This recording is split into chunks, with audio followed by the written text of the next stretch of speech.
Hello out there, comic book lovers. It is Friday. So you know what that means. I'm doing my Friday night reviews. I am going to take three comics from the previous Wednesday, so the three what I thought were the best, and do a review of them. And then I'm going to take the one that I liked the least. Doesn't necessarily mean that it's bad, but it's the one that I liked the least. And check it out.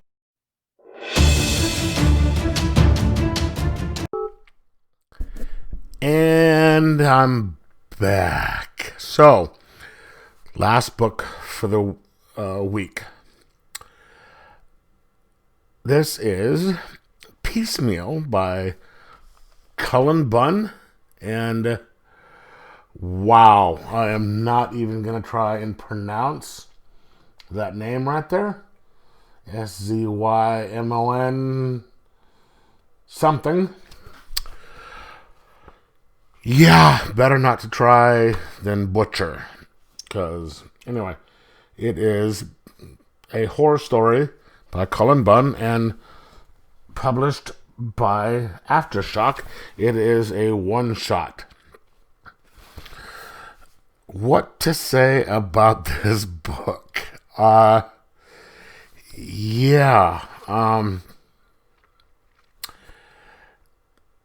So, basically, the premise of this book is every town has some haunted places, some urban places that have urban legends that they're haunted or whatever. The town they're in has like two or three of them, and the one in this book is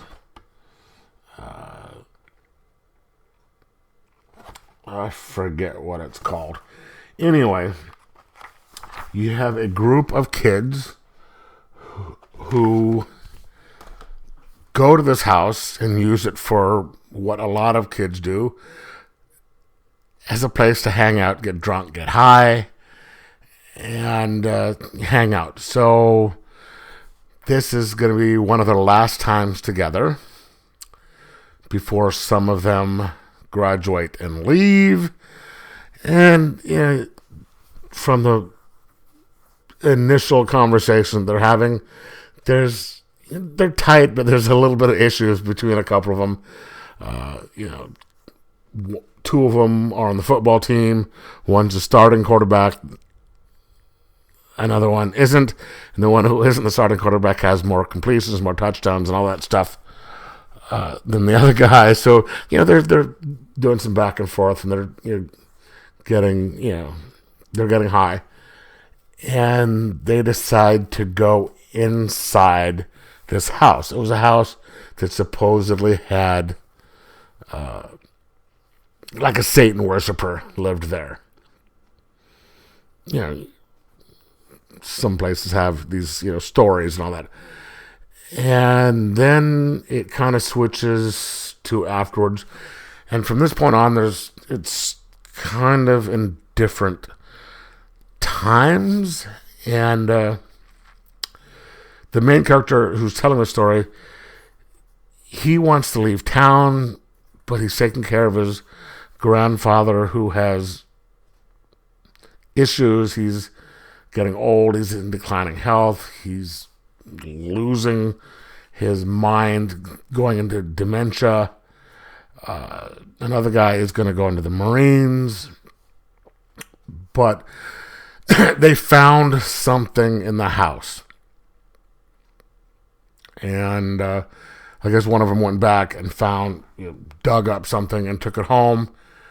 And it turns out that the stories were true. The guy who lived in the house was really evil.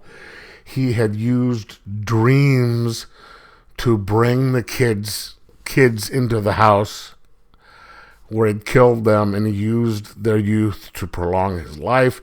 And this one character's grandfather was friends with the guy, realized what was going on, and tried to kill him.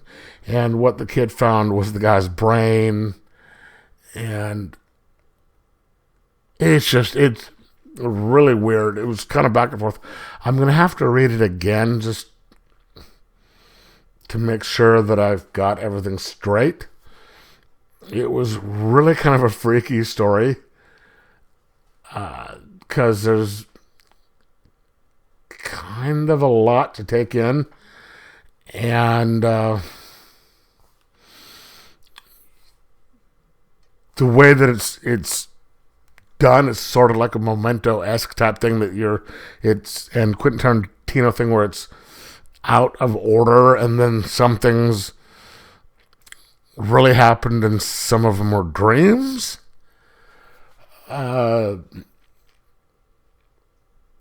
It was kind of freaky. I'm going to have to reread it just to make sure that I've got everything straight. But wow. It was really kind of a fun story to read. Like I said, it does require more than one reading. If you like Cullen Bunn stuff, this is something you should get. It is what? $6.99. It is oversized.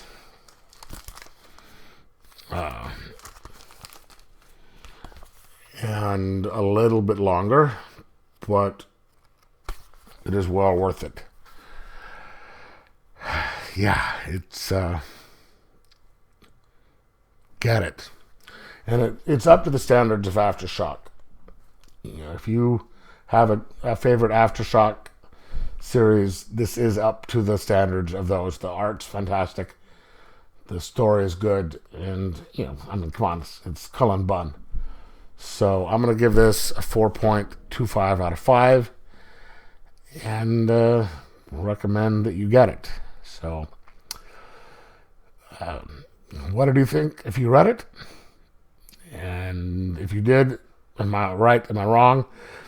Leave your comments in the comments below, and like, subscribe, and most of all, enjoy your comics.